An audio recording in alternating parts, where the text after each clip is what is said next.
The men who arrested Jesus led him to the house of Caiaphas, the high priest. The religious leaders were gathered there. They wanted a reason to kill Jesus, but they couldn't find one. Finally, two men came forward and said, "This man said he can destroy the temple of God and rebuild it in 3 days." Caiaphas stood up and asked Jesus, "Is this true? What do you have to say for yourself?" But Jesus said nothing. Caiaphas said, "I command you to answer, are you the Messiah, the Son of God?" Jesus replied, "Yes, that's right. In the future you will see the Son of Man seated at the right hand of God, and you will see him coming on the clouds of heaven." Caiaphas was angry. He and the other religious leaders did not want to believe that Jesus is God's son. They said Jesus was lying, but Jesus was telling the truth. Caiaphas tore his robes and said, "This man has spoken against God. You all heard him. Now what should we do?" The crowd said, "He deserves to die."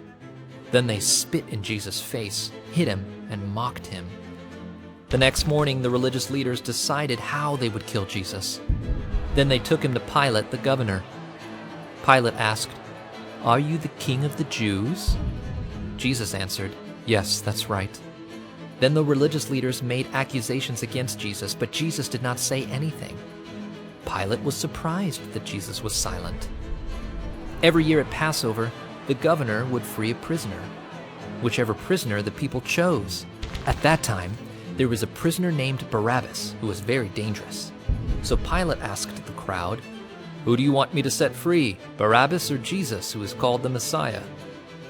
The crowd answered, "Barabbas!" Pilate asked, "Then what should I do with Jesus, who is called the Messiah?" The crowd answered, "Crucify him!" Pilate asked, "Why? What has he done wrong?" But the crowd kept shouting, "Crucify him!" Pilate saw that there was nothing else he could do, so he took some water and washed his hands in front of the crowd. "I am not guilty of this man's death," he said. Then Pilate freed Barabbas and handed Jesus over to the crowd to be killed. Jesus was unfairly sentenced to die, although he did no wrong.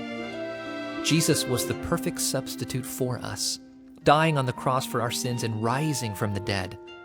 Everyone who trusts in Jesus has forgiveness and life with God forever.